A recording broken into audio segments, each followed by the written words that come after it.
So to answer the question about where I got my start in, also the idea of when I became interested in ceramic sculpture. Yeah, I was a painter before. I was also raised with the mentality that if you're a serious artist, then you're going to be a painter. Not just a painter, but an oil painter on canvas. Very specific, that there's that history that is very serious, and that's what I was interested in. Um, and so when I started undergraduate school actually I went to American River College, which was a community college in Sacramento, and then later on went to California State University in Sacramento. Um, I actually, I mean, aside from the fact, I mean, when you think about that, it sounds like, well, I had an education that was paid for, in your taxes and that kind of thing. And but the thing is that I actually had an amazing education in terms of the teachers that I had. They were all, like I said, that also, I said before, there it was a time in this was the 1970s, and photorealism was all the rage. Um, Wayne Thiebaud, who's actually experiencing his 100th birthday this year, and just having all these museum shows, etc.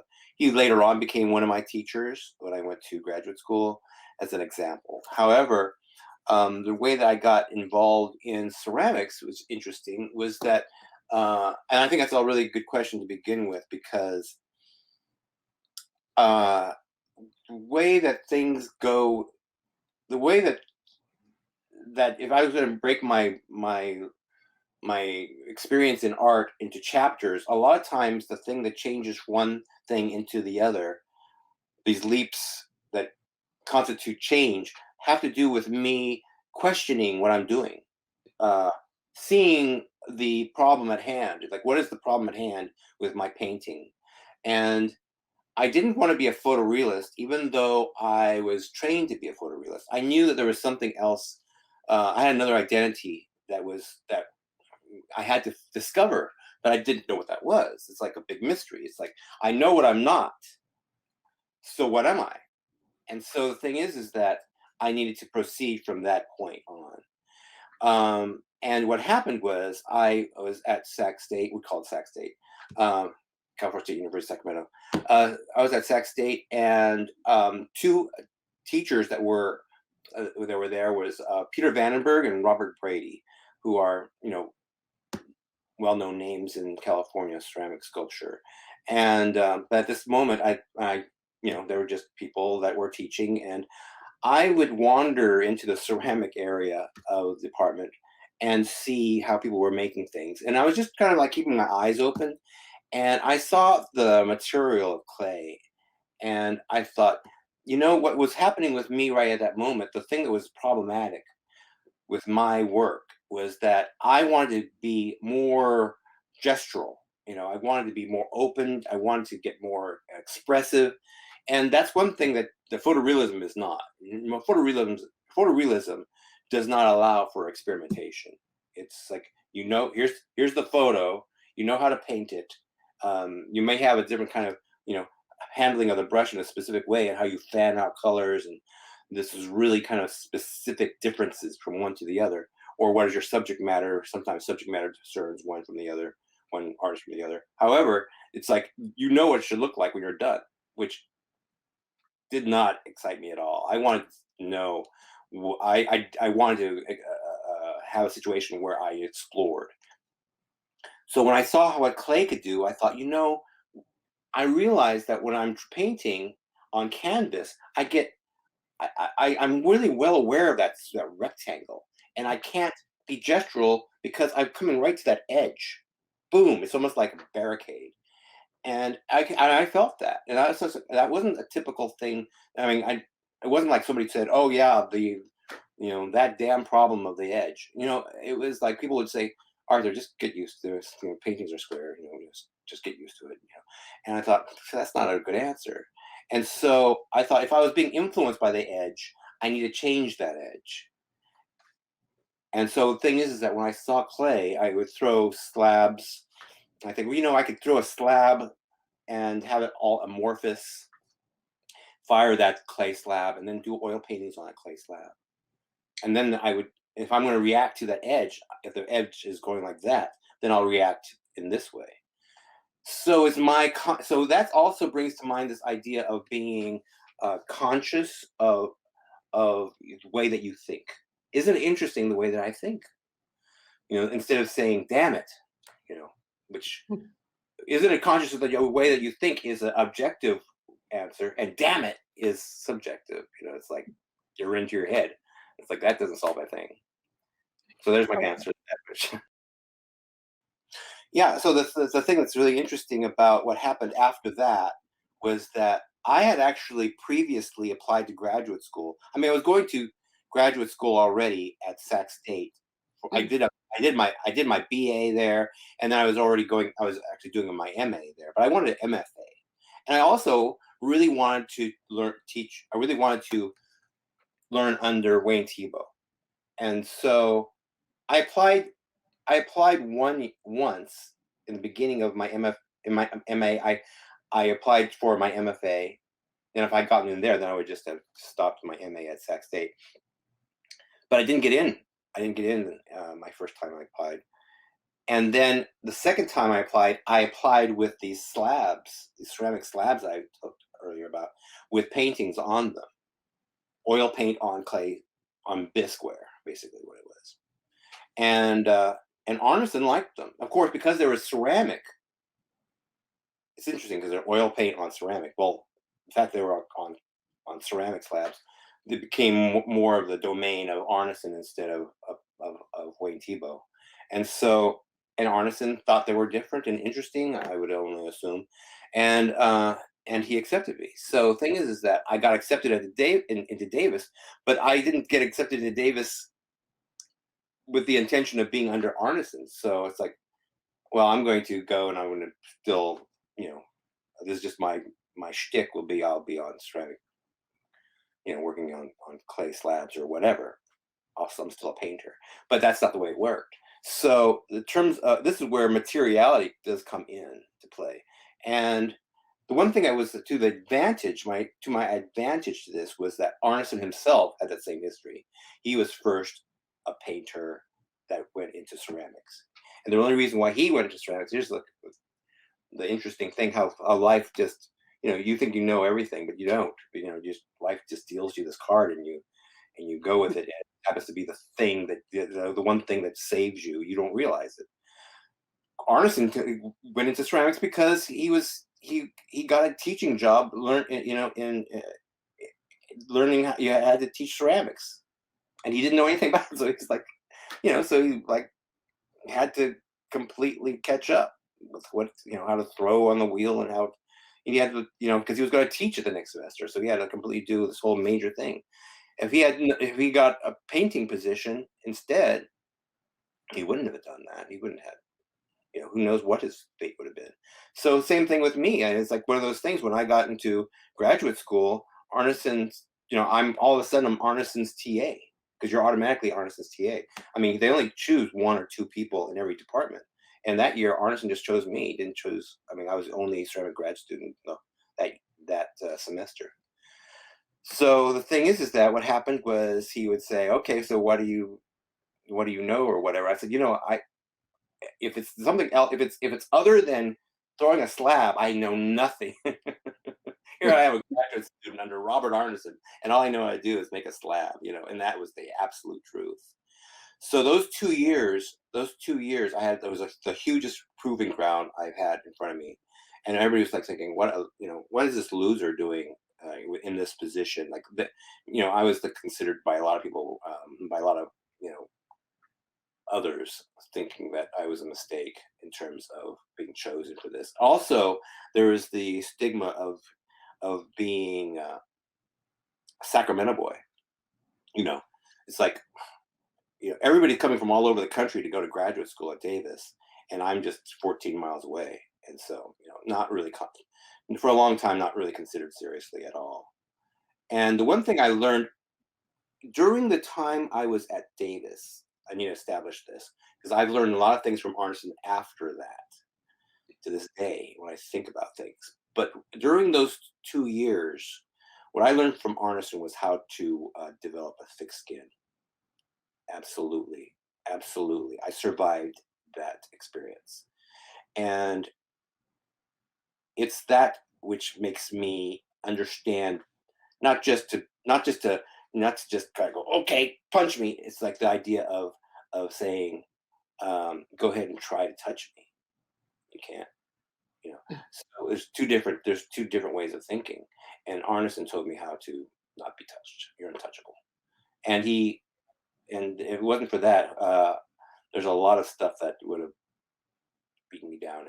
And I know that's that was the benefit of having Arneson as my teacher. Yeah. Yeah. So the thing also is, on top of all that, it's like, what does that mean in terms of being thick-skinned, etc.? Well, the essence of how that comes to be is because of what I consider this technique that Arneson had, and it wasn't just old school being mean to to the students and seeing what they could take.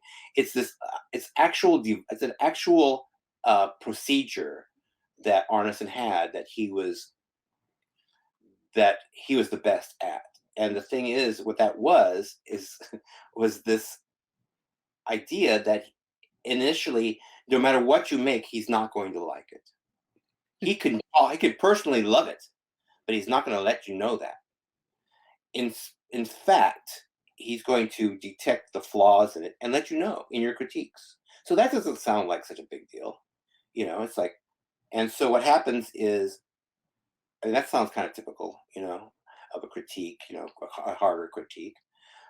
But what he did is this is the key, is that like, for example, the first time that he would go into your studio and he would look at your stuff, he would assess it and he would say, like, for me, he would like see these sculptures and he would say something like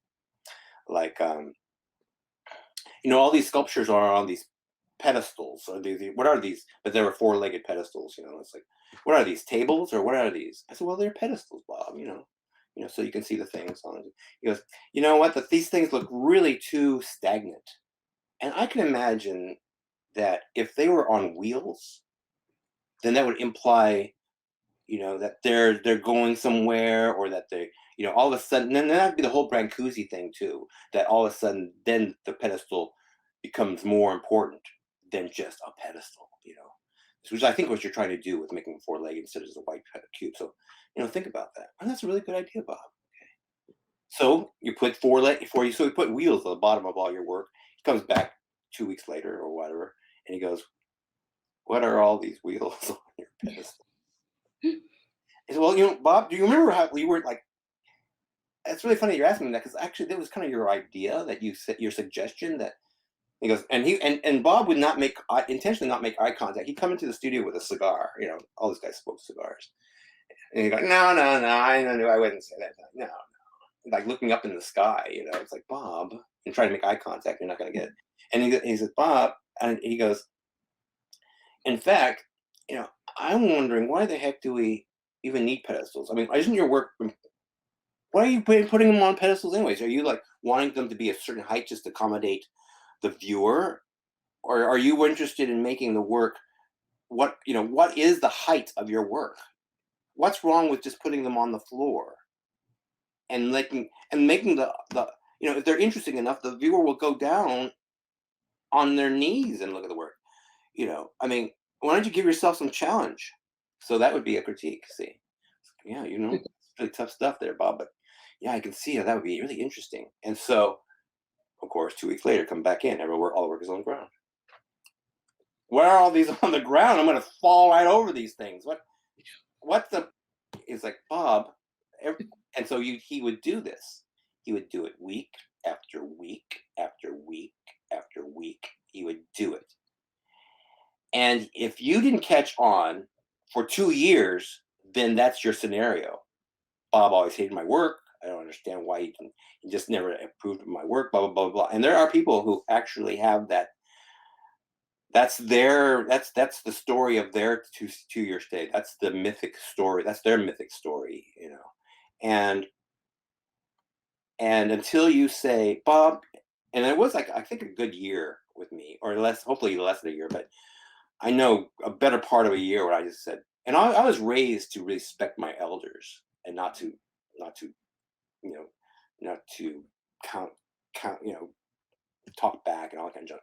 So it took a lot of nerve for me to go, Bob, I get that idea, but I'm going to go back to my original idea that I had before. I'm going to work on that. So I just decided that that's what I need to do. And at that moment is when Bob says, okay, okay. And at that moment, he actually starts teaching you that he's the real guy. You know, the critiques are or good or whatever. But you're getting the real stuff. But not until you say, it's my art, and I'm going and I'm here to figure it out. And don't be trying to please the teacher. You know, Yeah. I think it's like, that's you're not here to please the teacher. You're here to do an investigation, and his job is to assess your investigation and give feedback to it. But his job is, but that's kind of the whole thing about his, what is the job of the teacher? Well, he's the eyes that you need to develop when you're looking at your own work, you know, and so eventually become the viewer of your work as well as the maker of your work. You know, I think more like the latter idea with that, as like I see that. I mean, it's interesting now because I'm actually going back to a lot of earlier work and refurbishing them, and I actually get to see them and think about them and see what my work looks like now as opposed to then. And so it's more about the and also this is exactly the way I wanted things to work out too. Is like there's the exponential the evidence of growth, the evidence of growth from where I'm at. But the thing is that when you look at when I look at the work, I can say, well, where's the common thread? What was I interested back then? And that's the thing too, is like when I look at my work, let's say work like I'm literally working on a piece that I made 40 years ago, and finding better ways of having it hang up or whatever. But I get to look at it, and then also I have to rephotograph it because there's no really good. There's just dusty old hairy old slides from the sites that kind of make them digital and that kind of thing. So the thing is that because of that, I'm really able to say I remember what I can remember making this piece, and that thing is that's one thing I can say for maybe about 95% of the work is I can actually remember making the piece that I'm looking at. I can remember where I was, how I was thinking back then, and what my priorities were. But then also in retrospect, I'm looking at certain things, and I can be really critical of them too. I was like, I could have, uh, my bas relief technique was really not as good as if I remade that piece now, or it's interesting. I made it so. I mean, I wanted to show evidence of process, but this is ridiculous. Like so I might say something like that to myself, and because so I and then also the thing is what happens is that when I look back at the work, I can go, you know, you go between. It's that same old thing where, like when I was a painter and you're a photorealist and you want to get loose. Well, it's like this whole thing where people go, well, I want to get tight. No, I want to get loose now. Oh, I got to get tight. Well, I'm too loose. Now I get more tight. Or I get, that kind of thing. And it's like, why is that? Why do we need to get tight and loose and tight and loose? Like, as if there's only two ways to make work and we don't know where to consistently stay on one. It's like, oh, my foot's on one side of the line. Now it's like, should be on the other side of the line. That's really kind of duplicitous, at least, right? So the thing is that one thing I've learned about that whole thing was I kind of go, depends on what I was after in this piece. Am this piece is really important for me to show the process and show materiality and to show, and I'm trying to make a statement about maybe even anti ceramic concepts at the time, because also one thing is that I wasn't, I didn't go the usual. steps of going from being a potter into sculpture. That's a lot of times a lot of sculptures begin in pottery, and then they decide to could be more sculptors instead of utilitarian object makers. But with me, it's just completely different. It's absolutely opposite. I wanted to get away from the non-experimental uh, world of painting and all of its assumptions to something that's much more free. So you could see how in ceramics, if you approach it in a certain way, it could be very, very stuck. You could be very stuck in ceramics. Well, what kind of glaze do you use? I mean, how hot do you fire? Oh, well, if there's a crack in it, it's dead. Or well, that's where I begin. It's like, okay, how do I make, how, the nature of clay is to crack. The nature of clay is to break. So then we go into that. As soon as you say that, then you're in a completely different zone. You're into the concept of things. You know, I mean, I mean, we're talking about the like Joseph Beuys or something like that. And so, are you serious? You're using fat? I mean, do you really think you're going to sell fat, Joseph? It's like, well, yes,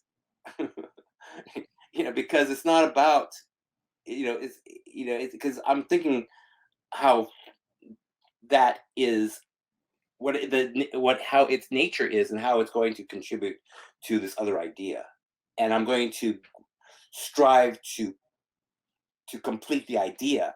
And if that's going to help me, if that material is going to be helpful, then that's what I'm going to use. And it might just be the perfect material. There's no other material but that in that example. So as soon as you start going into materiality, then you're seeing how clay can be really free, you know. But you can't give it, and you just respond to it. And the funny thing about that too, which is interesting because literally been saying this pretty much for 40 years, is that we all understand clay to be a communication device. When I hear people talk about clay, they always say, "Well, it's a collaboration." I make something and I put it in the kiln, and the kiln gives it back to me, and I glaze it and I put it back in the kiln, and the kiln gives it back to me. But there's always this assumption that it's going to come back to me in a way that I really hope to see, you know, as opposed to what if it's melted to the ground, you know? Well, do you throw it away, or do you say, okay, now I have a glazed shelf that I'm going to work on, you know? And of course, which with me, of course, I'm working with a glazed shelf, and and and that's more real to me than just tossing something like. And my whole experience is that don't ever toss it, you know, that there's an answer in there for you, and you have to figure it out. So in light of the idea that because I've been working in the Bay Area, or because I grew up in the Bay Area, what was the influence of funk art with my stuff, and also what was the influence of figuration with my work? I think first of all, I think a lot of that has to do with maybe more um, just organically being here or whatever, because I've always been figurative. I've been naturally figurative my whole life. I don't really see. I mean, I make work that is not necessarily figurative, but like for example, open books, etc. There's like but even the book itself is a figure in a sense. It's an embodiment of something. It is that book, you know. Um, so I've always been relatively figurative. Um, the funk movement the funk movement just gave me permission to be whatever I wanted to be. If you think about the funk movement, prior to the funk movement, we had mm, there was figuration, but it was really more. It was much more. It was more about the academics of, like for example, maybe no Manuel Neri is a sculpt isn't a clay artist, but he's a good example of somebody who, into composition and the figure in, the posing of the figure and color, in this case on top of plaster, or he did do clay, but the idea that it was more, um, the nuts and bolts of color and composition and things like that, which isn't funk. Funk is actually almost the opposite of that, which says, you know, just make whatever you want to make and squeeze a coil this way and put it on and you hope that it doesn't fall and that kind of thing. Um, so so you can see how funk, even though it's often associated with humor, it's really humor comes with it because people have senses of humor, but generally speaking, it is also allowed for, again, for Clay to say, hey, I can now be gestural, I can now be loose, I don't have to be tight, I don't have to be like symmetrical, I don't have to be a pot that's that you cut down the middle and it's got thin walls and etc. It's like that world is no longer interesting to me, or maybe it never has been. I mean, one may say. So the thing is that funk, the world of funk, gave me permission, gave didn't give me permission to but by the work that I made became more acceptable because there's already that established idea. As a good example of somebody I was really influenced by in that movement was more William Wiley. William T. Wiley Mm. was I went to grad school at Davis and of course wanted to study with Tebow, but really wanted to study with Wiley because I could really relate to his work. The cartoony drawing, and he drew pencil and charcoal on canvas. It's like, and that's a final.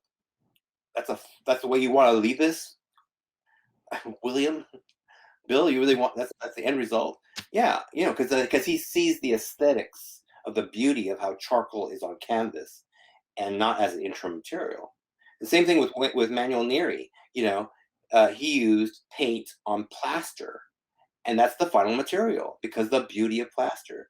So the understanding of seeing aesthetically seeing something that you think is beautiful and saying, I'm going to really work this because this is really beautiful to me. And so, and if I study it long enough, maybe I'll be able to show what I'm talking about when I'm showing this kind of work. Hopefully, I'll be able to communicate it. But it's an investigation, not well. I want to be. This is my technique that I want to sell. It's that comes as a consequence of your investigation. So with me, a lot of times people will say, well, why do you use mixed media? Why don't you just use clay? And it's like, why should I? Why should I? And also the thing is that one thing I learned about clay is that clay is a great communicator of material. Glass. I don't really like glass. I'll say, glass is really shiny and pretty, it's translucent. It's hard. It's got a given. It's like a diamond, which is great. But what are you gonna? How do you make a diamond art? It's like it's in and of itself beautiful. And so, but if you put ceramic with next to glass, then they communicate. And then if you put wood next to that, wood, glass, and ceramic, or and ceramic, it becomes the the communicator, the translator between two materials. It's like the ambassador material between anything. And it's like, and I'm even though I have a trompe l'oeil artist that are friends, I really respect them, etc. I'm not a trompe l'oeil artist. If I want wood, I won't try to make it look like wood. I'll put wood in there. You know. If I want wire, I'm not going to try to make ceramic wire. You know, I mean, there's this point where it's like, wood, glass, bone, they have their own beauty to it, and it's like, why not have them all communicate together and make a song?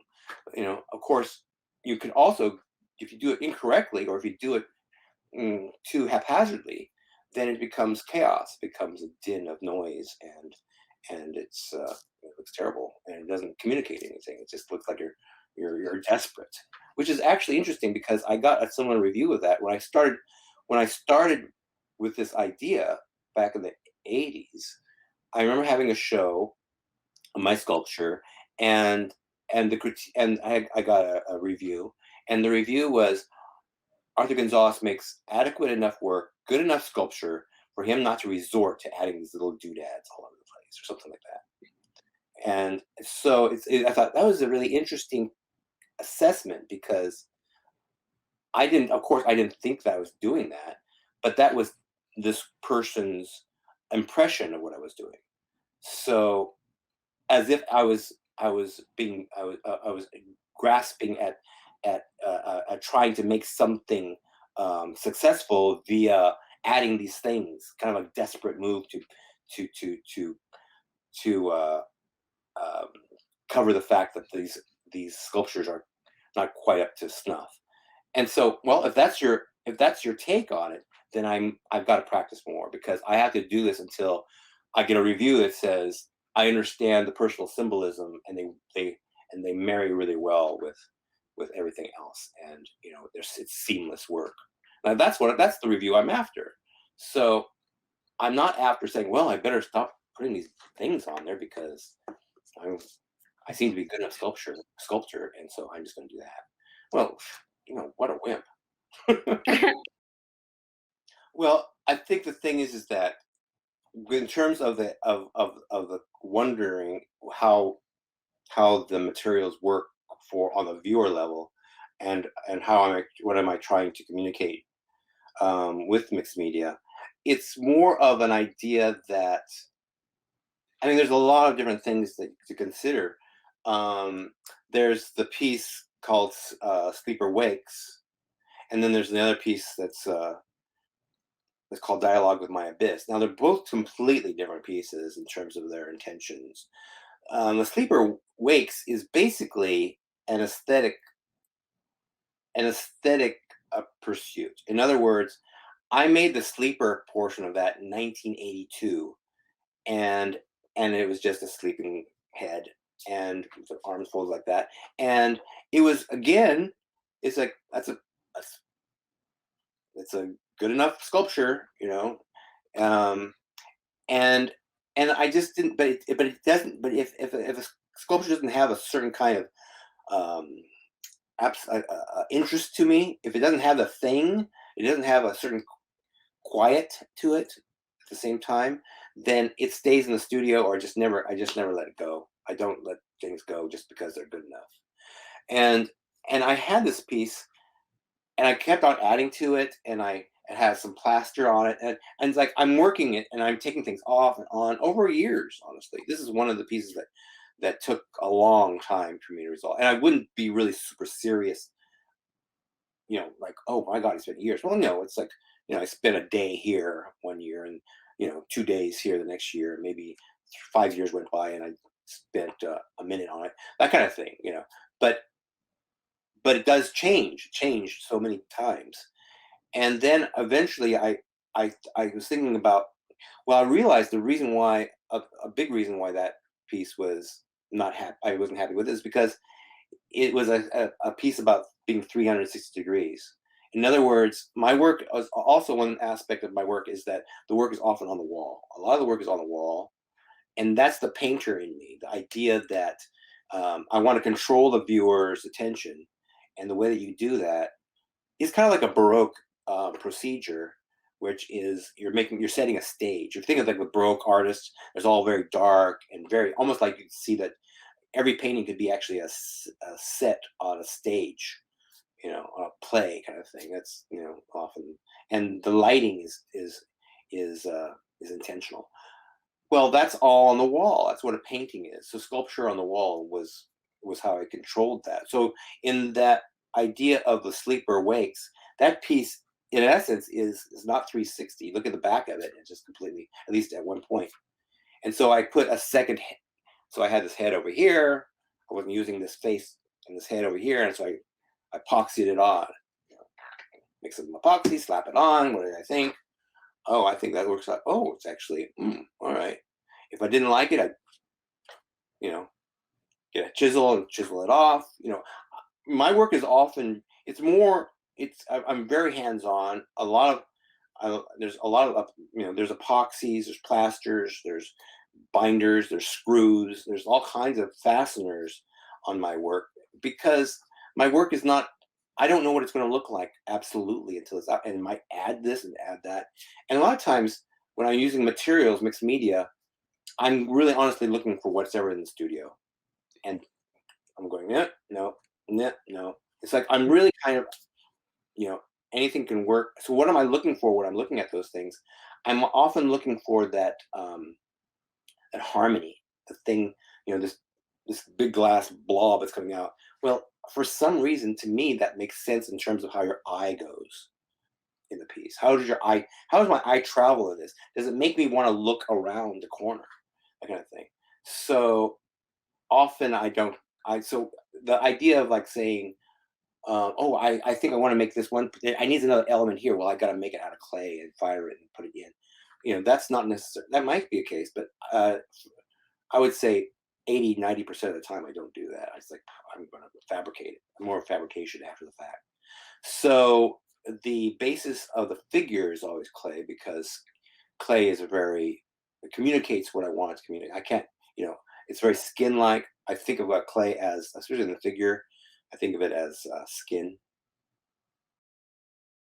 Well, I think the thing is also, it's like, I have, they certain figures represent certain kinds of ideas.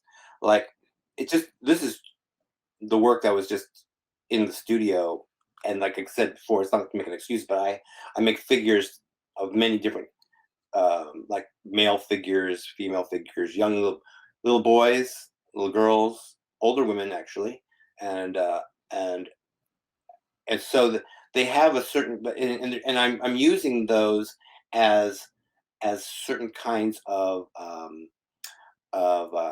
like for example, uh, young girls to me, like if like somebody, like if a friend of mine brought her, um, you know, and there's like some children, and I see young girls. I always think of young little girls as holders of knowledge. They're always to me that's like there's, they got something up here, and they know the secret, that kind of thing. I always think of them as often I'm thinking, um, uh, they're holders of knowledge. Very innocent but not so innocent.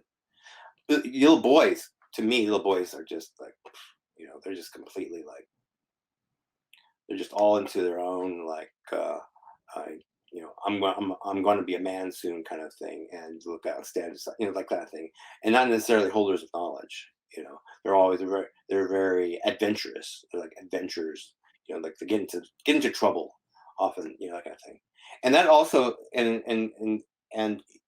if you see, uh, if you see um, older boys, they're probably going to be like Pinocchios. Like I have a whole series of the Pinocchio series, so they kind of have long noses, um, and that's a whole different thing.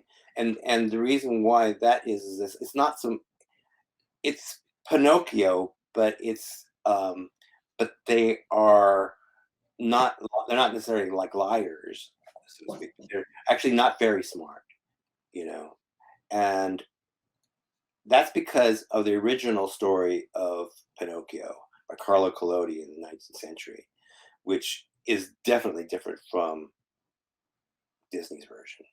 Disney made it more of a father-son relationship instead of a male-female relationship, which is if you read the original Pinocchio by Carlo Collodi, it's more about the blue-haired fairy and his relationship, his confusing idea of what female is in that book. I mean, you could do a whole paper on the original Pinocchio.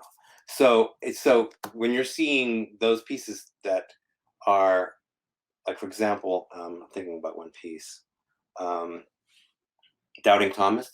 So often these also all have especially during some of this period, they have a lot of the Baroque kind of biblical stories, because I'm a very, well. First of all, I was raised Roman Catholic, but also aside from that, I love a lot of the Baroque painters, Caravaggio, etc. And so, and also the themes. So I like the idea of the Doubting Thomas, even though the biblical story of Doubting Thomas is just the opposite of how I identify with it, because it's kind of like You shouldn't be a doubting Thomas. You should have faith, you know. And I'm like, you know what?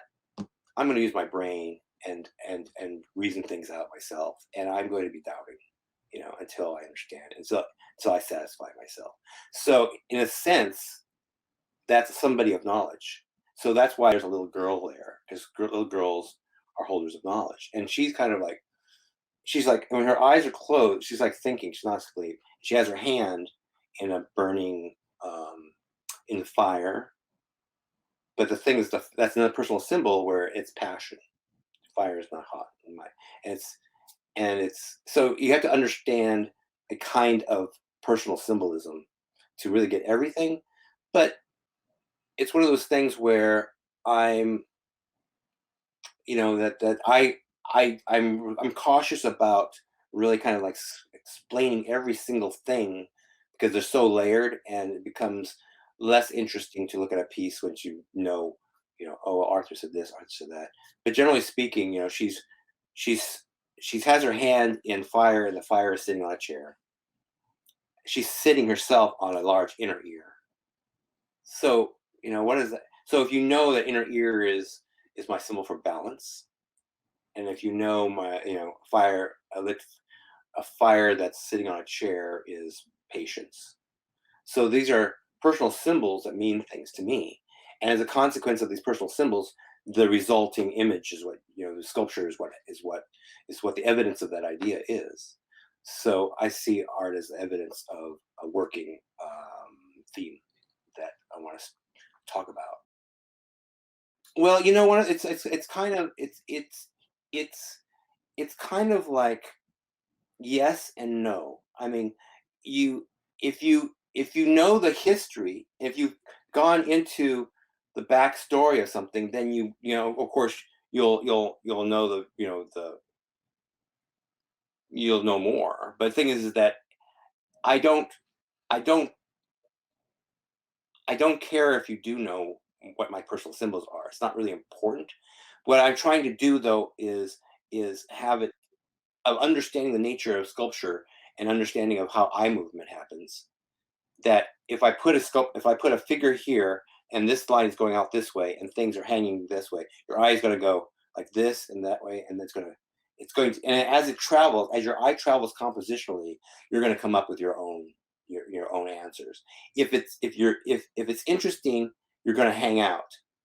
And that's the thing too, that's really important, is understanding what what is interesting to the eye, because the eye to me is everything, because it doesn't matter how what my intentions are, how highfalutin this message is. If you're gonna be bugging out at, you know, 30 seconds into the work, you know, it doesn't matter what my intention is. You're not around to freaking read it.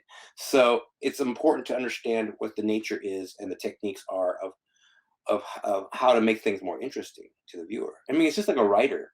You know, writers might have really interesting stories, but if they don't know how to put the story together in terms of chapters, or how to put these clues here and there and make it interesting for the viewer to try to figure it out themselves, then it becomes pedanticism. It becomes me telling you what to do, and me being like, you know, well, you don't know my codes or whatever, that kind of thing. Yeah. So the open book series started when I was in graduate school. I think it's almost like everything I ever learned about art I did in graduate school because I had to do that whole catching up thing, and I literally I mean I'm not just using this as an expression. I literally slept in my studio for 2 years. I had a bunk. I had an apartment that I hardly ever visited, and I had and I basically, you know, often just spent the night in the studio. But, you know, and that's me just trying to just plow through what I need to learn, you know, and catch up with everybody, I thought, you know. So the whole thing is that I've always, since I was a child, I always liked found objects. I always like looked at the ground, you know, my mom would talk about how I ruined my pants pockets all the time because they were full of sticks and rocks and things that I found, and she, you know, and that kind of thing. Because that's how I, you know, that was, my eyes are, my head's always on the ground looking at things like that. Not even consciously, even to this day, I'm kind of like that. That being said, when I went to graduate school, I had all of these little it's interesting about the whole review, the other review, all these knickknacks and doodads and toys and things and harmonicas and yo-yos and things I thought were cool, little, plastic soldiers, whatever. I had a whole bunch of them, and I always liked, and I always thought, I really want to put these in my art, and it's almost like this cliche that people say, "Oh, that's pretty good. I'm going to put that in my art." It's like, okay, good. I mean, you hear it so much, but the thing is that I really did want to find a way. What's the device? And this other thing too is like the idea of what is a device? A device is something you're using for an intention on the viewer end of things, and so when I was in graduate school, I thought, you know, if I just put these things all in clay, they're just going to be a bunch of things in clay. But if I make the clay into like an open book and then put these objects in linearly, almost like it was a hieroglyphic text, then people would actually try, because of the trappings of an open book, like as you mentioned before, because of the trappings of an open book, because of the linear, reading from left to right concepts. If I started it and I not only just put it in linear fashion, but kind of like structured it as if they were paragraphs, and then and maybe a large square found object that looked like a photo, where a photo should go. Like I said, so structurally, compositionally, it was a book that you should be able to read, and that's a device. That's a device. It was just arranged found objects, but it was the open book that was a format that says "read me." And so, and I made those things. Here's another thing that's really funny is that I made those things in graduate school. I started in graduate school. I made like 7 or 8, and I had and it was my turn to be critiqued that week in graduate seminar. And those seminars were meaning like, how can stand up as we punish you and see if you survived this. This is your turn this time. So so I had these works, these books, and everybody loved them, and I didn't get any criticism. Like, well, what do you think about? The teacher would say, "What do you think about these things?" People go, "Oh, we really like them. I like this one more than that." It's like this isn't exactly the killer critique that we're supposed to have, right? And I thought, "Oh my God, I'm surviving this pretty well." And then that was it. And later on, the teacher came up to me. He said, you can't be making any more of these books pieces. They're just too easy to like." And I thought, okay, so I moved on. And it wasn't for another 4 or 5 years after I graduated, I decided to just pick it up again. The Borderlands series is, first of all, I always thought the word Borderland was like a was duplicitous in that it's like it's kind of like a Seinfeld thing. Well, it's not a border and it's land, and it's like, you know, is it land or is it a border of the land? And it's like Borderland always sounded like, if you took it literally, it didn't make any sense. But the fact that, so that's how the title of the series became. But the thing is that what I wanted to do is I always wanted to do the opposite of my pursuit, which was this idea that I always knew that I was making sculpture for the wall.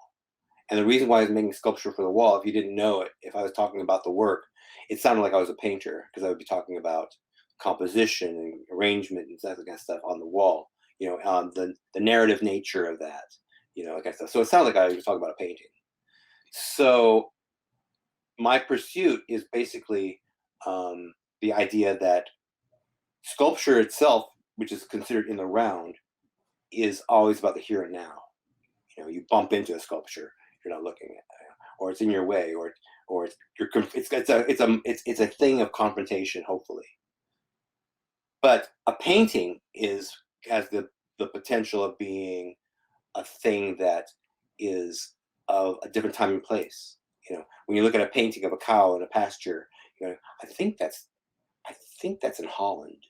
Yeah, and that cow, yeah, and I think it must be the wintertime, because you're not looking at the paint on the canvas. You're not looking at the surface. If it has a story to it, you're looking at you're in another place. You're in another county.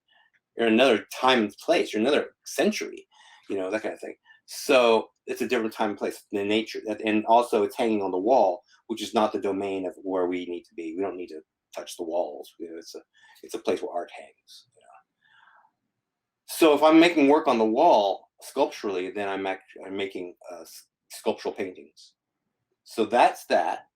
So I thought, what's the opposite of making sculptural paintings? Well, maybe making um, sculpture that has a lot to do with images like painting. So like the opposite. It's kind of like the what's the alternative universe of this work? Just for the heck of it, to see what that would look like, And that would also serve this idea of how to resolve the original idea, which was art, making art 360 degrees. Looking when walking around the work and making it interesting all the way around. And how will you handle that now, Arthur, after all these years? So that's what that was about. So it doesn't have to do with. It's more academic than that. It's more academic than saying the social issues because of the word borderland. It's more about a aesthetic pursuit, a divisive pursuit. The fifth realm is actually um, a there's of course there's it implies there's at least five realms if it's the fifth one, right? And I teach a class that I've been teaching for the last 30 years called Five Realms, and and the and these are five ways of thinking about all art. And again, I came up with this idea when I was in graduate school, but and I teach this idea of what these ideas are. And the fifth realm is iconography. The idea of that you're making work that is basically symmetrical. You're looking at it, looking at you. It's confrontational. You're not really investigating everything. Because it's symmetrical. It's pretty much you're kind of like chest to chest with it in a sense, and you're seeing what is it displaying, what is it saying. But generally speaking, it's very hopefully hypnotic. You know, the religion loves the fifth realm. You have Jesus on the cross. You have Buddha. These are all symmetrical objects that's designed to pray to. The Rothko Chapel. Rothko is basically two segments of painted objects on top of each other. But they're very symmetrical. It's like boom. You're confronted with Rothko. People who go into Rothko and going, oh, I really like the way that color transcends from here to there. Yeah, that's a beautiful thing that Rothko is doing. Rothko would say, shut up, stand back and just pray to it. We're in a chapel here. That kind of thing. Yeah, it's like the net result is hopefully the one. So in that realm, you want it's really important to be successful with that realm, because otherwise the work is just dead. It's like, oh, okay, well. The first realm is absolute. What I call absolute narrative, but it's not necessarily only narrative. It's basically the work that you see that you say, I want to draw that, or I want to paint that. So basically, like still lifes, portraits, all the work that you see that you just you love, and you want to paint it or sculpt it or represent it in whatever manner. You could be a photographer. All material. So these are not necessarily dictated by device, by material that you're using. It's more of an idea. And so first realm is basically that, which you're saying. I want, like, for example, a good first realm artist is Wayne Thiebaud. He sees all these cupcakes. He's got to paint these cupcakes, right? The second realm is probably a huger realm, which a lot larger realm, and that's work has to do with representation or symbolism or meaning. If you say, this is this is my Starbucks cup, and I can paint lots of rows of Starbucks cups like Wayne Thiebaud. But if I show you how much coffee I drink over the years and do painting of all of those cups like a Wayne Thiebaud, it's not just a Wayne Thiebaud painting of cups. It represents, my need to have coffee, or my addiction, or maybe there's something, or my lifestyle. All of a sudden you go into, boy, the guy drinks a lot of coffee. I wonder what happened here. That's a really simple way of saying you go from the thing to, isn't it interesting that he does this, or this means that, or this represents that, or this is not a coffee cup. This is a symbol for something else. This is a symbol for a kind of an addiction, or whatever. Whatever the viewer, whatever happens in the viewer's mind, as soon as the person says, "Oh, it's interesting," as soon as you go from the thing you're seeing to something, an idea, that's the second realm. Okay, so that's a lot. That's a huge realm because you're talking about meaning. Okay. The third realm is abstraction. Abstraction is just the opposite in a sense because you're talking about how um, it's more of an academic thing. It's more like the meat and potatoes of sculpture for your eyes, or painting for your eyes, or whatever. That you're looking at how things are painted, composition. You're saying painting, composition, structure, etc. All the things that make up an interesting, um, negative space. All the things that you put together to make your work more interesting. That has nothing to do with meaning. It doesn't have to, and it doesn't have to do with a narrative. It doesn't have to do with any of that. It just has to do with eye movement. That's the third realm. The fourth realm is duality. Duality is a kind of, it could be symbolism. You could have like two things where you you have this and my marker, okay, and art is of these two things, and you're wondering, what do these two things have with, this is a presentation of an art piece, and there's a right and a left side to it, this and then that, and that's a device for comparing and contrasting something. Why are these two things together? And so it's a device that you in your mind will try to fix it. That's a visual duality, and there's conceptual duality, which means that you're looking at something and you think by looking at it for a moment, you think you know and understand what it is, and then through certain kinds of ways of approach, perhaps from a distance, you might think of some sculpture some way, and then as you approach it, you get more information, and then you think of it. Oh, I was completely. Isn't it interesting how I thought it was this? Now, when I look at it closer, I see more information, and now I see it completely opposite. I see that the point is just exactly what I thought, the opposite of what I thought. So that's an intention. That's make people like work like that intentionally. So that's more of a conceptual duality. So that's the fourth realm, and then the fifth realm is icon. The idea of drawing is really important to me. I don't even have to even think about it in terms of its importance. I do drawings all the time. I put down notes. I have ideas that come in my head. I write down notes. Right now, I've learned how to do drawings digitally in my cell phone, which really helps. I had to learn how to do that because I didn't have paper and pencil. I'd be on the subway or whatever, and I do that, and it becomes a lot. And a lot of those ideas become the beginnings of sculpture. Um, Maybe with a title, and it's just all this. It's a germination process that's really important. I as I enter my work right now, where in the summer, and I'm thinking, and after I have all this work packed away and sent off, I need to go in the studio again. And then the way I'm going to do it is I'm going to look at my notes. I'm going to look at my drawings. I'm going to see ideas that I haven't really addressed yet. And it starts with drawing. It always starts with drawing. Drawing is the miracle of externalizing an idea that's in your head out here so you can see it in your hands. It's the first step of art making, is the externalization of an idea in your brain onto something that you can see with your own two eyes. It's drawing. Yeah, the next stage after that is making maquettes. The idea that, and that's also something that's interesting because that's a process that I've adapted.